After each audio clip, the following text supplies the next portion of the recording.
AP రాజకీయాల్లో మళ్ళీ కుల సమీకరణల వేడి మొదలైందా? అభివృద్ధి సంక్షేమం పక్కకు పోయి రాజకీయం అంతా కులం చుట్టూనే తిరుగుతోందా? మొన్నటిదాకా క్లాస్ వార్ అన్న వైసీపీ ఇప్పుడు క్యాస్ట్ కార్డును బయటకు తీసిందా? మాజీ మంత్రి అంబటి రాంబాబు ఇంటిపై జరిగిన దాడి ఇప్పుడు రాష్ట్ర రాజకీయాల్లో చిచ్చు రేపుతోంది. దీన్ని కేవలం ఒక వ్యక్తిపై జరిగిన దాడి అనకుండా కాపు సామాజిక వర్గంపై జరిగిన దాడిగా వైసీపీ ఎందుకు చిత్రీకరిస్తోంది? అంబటి రాంబాబు స్వయంగా తన కుమార్తెను మీడియా ముందుకు పంపించి పవన్ కళ్యాణ్ పేరును ప్రస్తావిస్తూ కాపు మహిళలకే రక్షణ లేదని ప్రశ్నించడం వెనుక ఉన్న అసలు మాస్టర్ ప్లాన్ ఏంటి? రైట్, నాగేశ్వర్ గారు, సో ఇవాళ మళ్ళీ ఏపీలో కుల రాజకీయాలు చాలా తారస్థాయికి చేరినట్టుగా కనబడుతున్నాయా? అంబటి రాంబాబు ఎపిసోడ్ చూస్తే ఏమనిపిస్తోంది? కొత్తగా కుల రాజకీయాలు ఉండడిపోయింది. ఇది పవన్ కళ్యాణ్ చెప్పారు కదా, పక్కన తెలంగాణ రాష్ట్రంలో రాష్ట్రం గురించి ఆలోచిస్తారు, మన ఆంధ్రప్రదేశ్లో కులం గురించి ఆలోచిస్తారని సాక్షాత్తు పవన్ కళ్యాణ్ చెప్పారు. మీరు దేశంలో ఏ ముఖ్యమంత్రి కూడా ఒక కులం పేరు పెట్టి అటాక్ చేయరు, కానీ జగన్మోహన్ రెడ్డి కమ్మ అని కులం పేరు పెట్టి అటాక్ చేసింది ఆయన ముఖ్యమంత్రిగా ఉండగా చూసాం. తర్వాత మీకు ఏ ముఖ్యమంత్రి కానీ, ముఖ్యమంత్రి కావాలనుకునే వ్యక్తులు కానీ ఓ కులాన్ని నొక్కి చెప్పరు. కానీ మీరు చంద్రబాబు నాయుడు, పవన్ కళ్యాణ్, లోకేష్ ఎన్నిసార్లు చెప్పలే జగన్ రెడ్డి, జగన్ రెడ్డి అని చెప్పారా లేదా? సో ఇది మన ఆంధ్రప్రదేశ్లో రాజకీయాలకు ఇది ఉన్న స్వభావమే. ఆంధ్రప్రదేశ్లో అందరికీ తెలుసు, కమ్మలు తెలుగుదేశం వెనకాల 70-80% చంద్రబాబు నాయుడు విమర్శించినా, చంద్రబాబు నాయుడు విధానాలు నచ్చకపోయినా 70% కమ్మస్ టీడీపీకి ఓటేస్తారు. 70 కావచ్చు, 80 కావచ్చు, బట్ డెఫినెట్గా మెజారిటీ. జగన్మోహన్ రెడ్డి విధానాలు నచ్చినా నచ్చకపోయినా 60-70% రెడ్లు క్రిస్టియన్స్ జగన్కే ఓటేస్తున్నారు. ఇది రియాలిటీ కదా. పచ్చిగా చెప్పుకోవాలంటే కాపులు ఆసిలేట్ అవుతూ ఉంటారు. కాపులు మీకు ఉమ్మడి రాష్ట్రంలో సిగ్నిఫికెంట్గా ఉన్నారు. ఇప్పుడు ఆంధ్ర రాష్ట్రంలో అయితే ఒక 30-40 సీట్లలో వారు ప్రభావం చూపగలుగుతారు.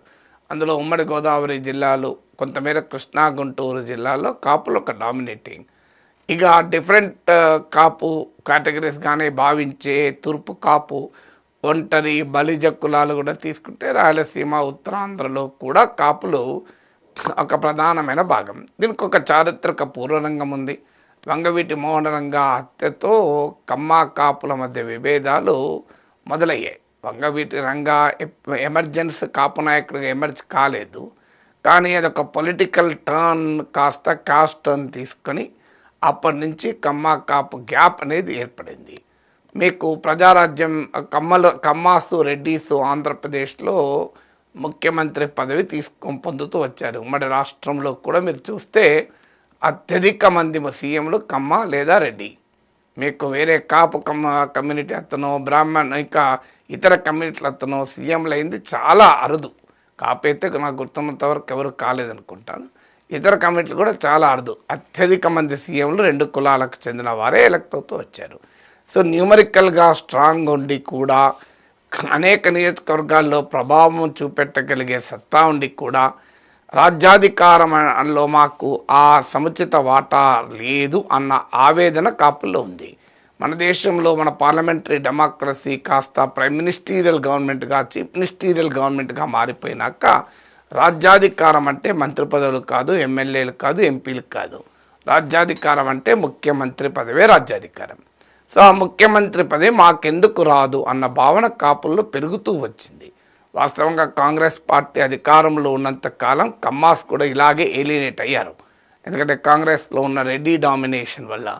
కానీ ఎన్టీ రామారావు ఎప్పుడైతే పార్టీ పెట్టాడో కమ్మాసు ఎన్టీ రామారావు నాయకత్వం తెలుగుదేశం వెనకాల ర్యాలీ అయ్యారు. దాన్ని బట్టి రామారావు ఏదో కమ్మ నాయకుడని మనం అనడం పొరపాటు. ఆ మాటకత్తే చంద్రబాబు నాయుడు కమ్మ నాయకుడని లేం, పవన్ కళ్యాణ్ కాపు నాయకుడని లేం, రాజశేఖర రెడ్డి, జగన్మోహన్ రెడ్డిని రెడ్డి నాయకుడు మాత్రమే అనలేం. మిగతా అన్ని కులాల వాళ్ళ మద్దతు ఉంటేనే ముఖ్యమంత్రి అవుతారు. కానీ ఈ కాస్ట్ కాస్త ఓన్ చేసుకోవడం మొదలుపెట్టింది తెలుగుదేశాన్ని కమ్మాస్. దానికి హిస్టారికల్గా కాంగ్రెస్ హయాంలో కమ్మల పొలిటికల్ ఎలినేషన్ కారణం. సో ఈ నేపథ్యంలో ప్రజారాజ్యం ఏర్పడినప్పుడు చిరంజీవి పార్టీ పెట్టుతోనే, చిరంజీవిని కాపు నాయకుడిగా ఎవరమో భావించలేము, కానీ ఆయన వెనకాల కూడా కాపు సెక్షన్ భారీ ఎత్తున ర్యాలీ అయింది. ప్రజారాజ్యం విఫల ప్రయోగం కావడము, చిరంజీవి అర్ధాంతరంగా అకారణంగా ప్రజారాజ్యాన్ని తీసుకెళ్లి కాంగ్రెస్లో కలపడంతో కాపులు రాజకీయంగా చాలా ఫ్రస్ట్రేట్ అయ్యారు. 2014లో రాష్ట్ర విభజన వాళ్ళ ఫ్రస్ట్రేషన్ మరింతగా పెంచింది. అప్పుడు ఉన్న పొలిటికల్ కాంటెక్స్ట్ రీత్యా కాపులు 2014లో కూటమికి ఓటేశారు. పవన్ కళ్యాణ్ కూడా కూటమికి మద్దతు ఇవ్వడం కూడా ఒక ఫ్యాక్టర్గా పనిచేసింది. తర్వాత 2014 to 19 మధ్య కాలంలో అనేక అంశాలు ముందుకు వచ్చాయి. మీకు ముద్రగడ పద్మనాభం ఇష్యూ ముందుకు వచ్చింది, కాపుల రిజర్వేషన్ సమస్య ముందుకు వచ్చింది, కాపు కార్పొరేషన్లకు నిధులు ఇవ్వలేదు అన్న సమస్య ముందుకు వచ్చింది.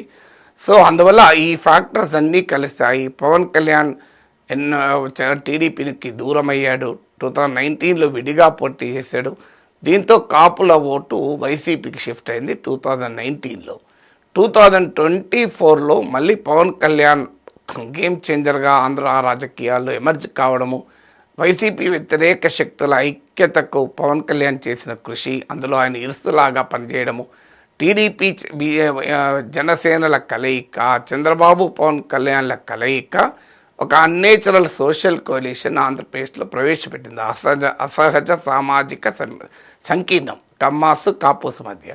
దాంతో మీకు భారీ విజయాన్ని కూటమి సాధించగలిగింది. అంటే 2014, 2019, 2024 ఎన్నికల్ని మీరు జాగ్రత్తగా పరిశీలిస్తే కాపులు ఎటువైపు ఉంటే అటు గెలుస్తున్నారు. సో కాపులు బికమ్స్ ద విన్నబుల్ ఫ్యాక్టర్. మిగతా అన్ని సోషల్ కన్సాలిడేషన్ రకరకాల ఫ్యాక్టర్స్ ఉన్నా అల్టిమేట్గా ఒక major factor for political change Kapu ఓటుగా మారిపోయింది. ఇది గమనించినటువంటి జగన్మోహన్ రెడ్డి కాపు ఓటు రాకుండా ఇప్పుడున్న రాజకీయ పరిస్థితిని మార్చలేవు అన్లెస్ ప్రభుత్వం పట్ల అనూహ్యమైన వ్యతిరేకత ఉంటే తప్ప. ఆ వ్యతిరేకత కూడా గల్వనైజ్ కావాలంటే కాపు ఓటు దూరం కావాలి. ఈవెన్ జగన్మోహన్ రెడ్డి మీద వ్యతిరేకత కూడా గల్వనైజ్ కావటానికి ఫ్యాక్టర్ కాపుల ఐక్యత, చంద్రబాబు పవన్ కళ్యాణ్ ఐక్యత, టీడీపీ జనసేనల ఐక్యత.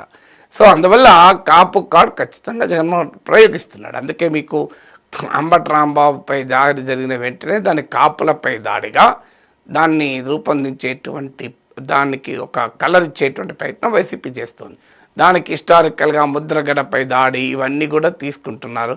మీరు ఈ డైమెన్షన్స్ అన్నీ తీసుకొని కాపులు కమ్మలు ఏకం కాకూడదు, కూటమికి టీడీపీకి కాపుల ఓటు రాకూడదు అనేది ఎత్తుగడ. మీకు ఇప్పటికే కాదు 2024లో కూడా పవన్ కళ్యాణ్ పైన కాపు వెటరన్స్ అయిన ముద్రగడ పద్మనాభం, హరిరామ జోగే లాంటి వాళ్ళు పెద్ద ఒత్తిడి తెచ్చారు. టీడీపీ జనసేన కలవకుండా, పవన్ కళ్యాణ్ చంద్రబాబు కలవకుండా అన్రీజనబుల్ డిమాండ్స్ పెట్టమని పవన్ కళ్యాణ్ పైన ఒత్తిడి తెచ్చారు. మీ బలం ఇంత కాదు, 60 సీట్ల పోటీ చేయాలి, 70 సీట్ల పోటీ చేయాలని. కానీ పవన్ కళ్యాణ్ రియాలిటీ అర్థం చేసుకుని ఎక్కడా కూడా ఆ డిమాండ్లకు తల ఒగ్గలేదు. సో ఈ కాంటెక్స్ట్ అంతా ఉంది కనుక జగన్ ఖచ్చితంగా కాపు కార్డు ప్రయోగించాలని చూస్తాడు, కాపులను టీడీపీ నుంచి దూరం చేయాలని చూస్తాడు, కూటమికి బేస్గా ఉన్న సోషల్ కోalition సామాజిక సంకీర్ణాన్ని విడగొట్టాలని చూస్తాడు. అందులో అనుమానమే లేదు. అంబటి రాంబాబుపై దాడి కాపులపై దాడి ఎందుకు అవుతుంది? అది మీరు వ్యక్తిపై దాడిని కాపులపై దాడిగా చూపుతున్నారని. వ్యక్తిపై దాడిగా కూడా నేను చూడను. అంబటి రాంబాబు మీద పర్సనల్ అటాక్ ఏం కాదు కదా. ఆయన వైసీపీ నాయకుడిగా ఆయన పైన దాడి, ఆయన చంద్రబాబు నాయుడు పైన, తెలుగుదేశం వారిపైన అభ్యంతరకరంగా మాట్లాడడం వల్ల జరిగిన ఒక రియాక్షన్ అది. బట్ ఆ రియాక్షన్ నేనే సమర్థించడం లేదు. ఖచ్చితంగా చట్టాన్ని తమ చేతుల్లోకి తీసుకొని ఎవరైనా దాడి చేయడానికి అంగీకరించలేం కదా. ఆయన ఆఫీస్ పైన దాడి, ఆయన ఇంటి పైన దాడి ఖచ్చితంగా ఖండించాల్సింది. కానీ అదే సమయంలో ఆ దాడికి ఉన్న నేపథ్యాన్ని, పూర్వరంగాన్ని కూడా మనం టోటల్గా విస్మరించలేము. ఏదున్నా అది టీడీపీ వైసీపీల మధ్య ఘర్షణ తప్ప దానికి కులం కలర్ అంటించడము, అదేదో కాపులకు అన్యాయంగా చూపెట్టడము, అంబటి రాంబాబు కాపుల ప్రతినిధిగా చూపెట్టడము ఇదొక ఒక వైసీపీ వ్యూహంలో భాగం. అందుకే మీకు పవన్ కళ్యాణ్ విమర్శించాలంటే మీకు ఆటోమేటిక్గా పేర్ని నాని, అంబటి రాంబాబులు ఎంటర్ అవుతారు. మీరు అదే మీకు జగన్మోహన్ రెడ్డిని తిట్టాలి అంటే సోమిరెడ్డి చంద్రమోహన్ రెడ్డి లాంటి వాళ్ళు రంగంలో దిగుతారు. ఇతరులు తిట్టినప్పటికీ కూడా మీకు చంద్రబాబు నాయుడు తిట్టాలంటే కొడాలి నాళ్ళు, వల్లభనేని వంశీలు ఎంటర్ అవుతారు. ఇది ఆంధ్రప్రదేశ్ రాజకీయాల్లో జరుగుతున్న వ్యవహారం. ఒక గొప్ప ఎంటర్ప్రెన్యూరల్ సొసైటీ అన్ఫార్చునేట్లీ ఈ రాజకీయాల వల్ల ఒక సమస్యగా మారింది. ఎకనామిక్గా చాలా ఎంటర్ప్రెన్యూరల్, చాలా ఫార్వర్డ్ లుకింగ్, చాలా agile and mobile society Andhra society. కానీ ఈ సోషల్ కన్జర్వేటిజం, రాజకీయాల చుట్టూ ఉన్న సామాజిక కన్జర్వేటిజం వల్ల ఆంధ్రప్రదేశ్ అభివృద్ధి కూడా సమస్యగా మారిపోతుంది.